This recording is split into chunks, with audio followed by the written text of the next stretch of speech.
SC వర్గీకరణ ఈ అంశం వాస్తవంగా ఆంధ్రప్రదేశ్లోనే మొట్టమొదటిసారి స్టార్ట్ అయింది. చంద్రబాబు గారు ముఖ్యమంత్రిగా ఉన్నటువంటి టైంలోనే స్టార్ట్ అయింది.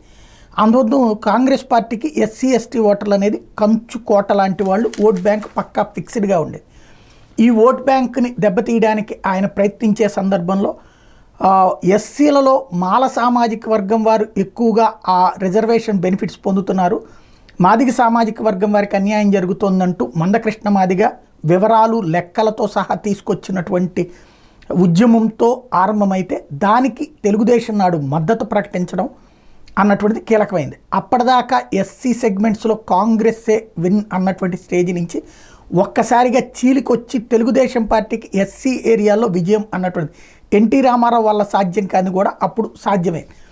ఆ ఎస్సీ వర్గీకరణ అప్పటి నుంచి లెక్కేసుకుంటే చంద్రబాబు గారు అసెంబ్లీలో తీర్మానం చేయడం, కేంద్రం అక్కడ పెట్టకపోవడం, ఎందుకంటే అది ఎస్సీ వర్గీకరణ అన్నది ఇక్కడిది కాదు, కేంద్ర ప్రభుత్వాలు వాటి పక్కన పెట్టడం జరిగింది.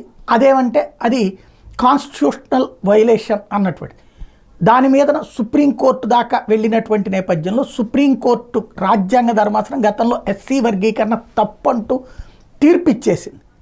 దాంతో అది ఆ కథ అక్కడితో ముగిసిపోయింది. అది కూడా రాజ్యాంగ ధర్మాసనం 5 జడ్జిలతో కూడినటువంటి ధర్మాసనం ఇచ్చిన తీర్పు. ఇప్పుడు అది కాస్త 7 సభ్యుల అంటే 7 న్యాయమూర్తులతో కూడినటువంటి ధర్మాసనం ఆనాటి తీర్పుని తోసిపుచ్చింది. ఎస్సీ వర్గీకరణ అన్నదాన్ని అనుమతించింది, వర్గీకరణ సమర్థనీయమంది. దీని మీద రాష్ట్ర ప్రభుత్వాలకు అధికారం కల్పిస్తూ ఆదేశాలు జారీ చేసింది.